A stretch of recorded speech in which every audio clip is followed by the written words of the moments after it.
در رسولخانه ملی تاجیکستان باز یک گوشه تماشاباب، یک گوشه جالب و دیدنی پیدا شد. این گوشه ایمیتاسیون تخت سنگین است که صحیفه‌های رنگین تاریخ فرهنگ و ملت تاجیک را بازگویی می‌کند. انیق‌ترش این گوشه تماشابینان را به سیر تاریخ به عصرهای 5 تا میلاد و 2 میلادی می‌برد. تخت سنگین یادگاری ارزشمند است که به دوره‌های هخامنشی‌ها، مقدونی‌ها و کوشانیان عصرهای 5 تا میلاد و 2 میلادی تعلق داشته. بازیافت‌های نادری آن با نام خزینه امودریا تا به امروز مورد آموزش و تحقیق عالمان جهان قرار دارند. این یادگاری در دوران استقلال دولتی برای وارد گردیدن به فهرست میراث فرهنگ عمومی جهانی یونسکو پیشنهاد گردیده. ماه نوامبر سال 2021 نمینه تاجیکستان اوید به 2500 سالگی شهرک قدیمی تخت سنگین به فهرست جشنواره‌های یونسکو برای تجلیل در سالهای 2022-2023 وارد کرده شد. در رابطه با این در اکسپوزیسیون استورخانه ملی ایمیتاسیون یادگاری تخت سنگین با فراگیری یک دوره مهم تاریخ خلق تاجیک آماده گردید.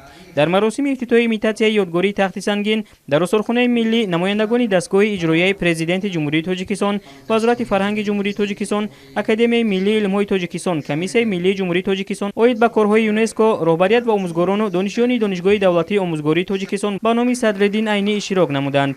ذکر شد که میراث تاریخی و فرهنگی تاجیکان محصول تشکل این ملت قدیمی به شمار می رود. همین است که حکومت جمهوری تاجیکستان خصوصا پیشوای ملت محترم امام علی رحمان برای احیای تاریخ و فرهنگ و تمدن ملت کهن بنیاد تاجیک و معرفی آن در سطح داخلی و عرصه بین المللی توجه مخصوص ظاهر می کنند. اصلا این تخت سنگین نام مردمی است، نام اساسیش این وخشان است.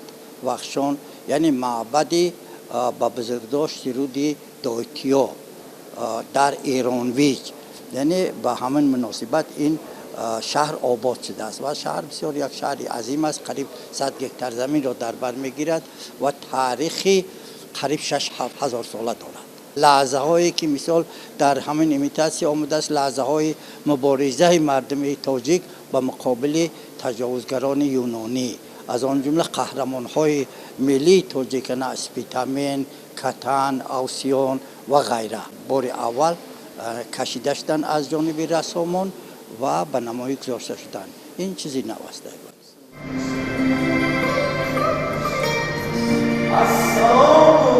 سپس اشتراکیان چورابینی از ایمیتاسیون تخت سنگین که در سطح بلند آماده شده است دیدن نمودند. در درآمدگاه این گوشه از جانب هنرمندان صحنه از روزگار و پیکار اجدادان ملت تاجیک نمایش داده شد. تماشای تخت سنگین دعوت می‌کنم.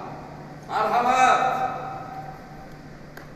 سردار شعبه اکسکورسیونی و عمومی استورخانه ملی تاجیکستان فریدون کنجایف اولین تماشابینان گوشه نو را با اکسپونات‌های آن تصویرهای حادثه و واقعه‌های گذشته دور شناس نمود. باید گفت که افتتاح ایمیتاسیون یادگاری تخت سنگین در استورخانه ملی یک زمینه مساعد برای شناس شدن قشرهای گوناگون جامعه کشور با تاریخ کهن خویش میباشد.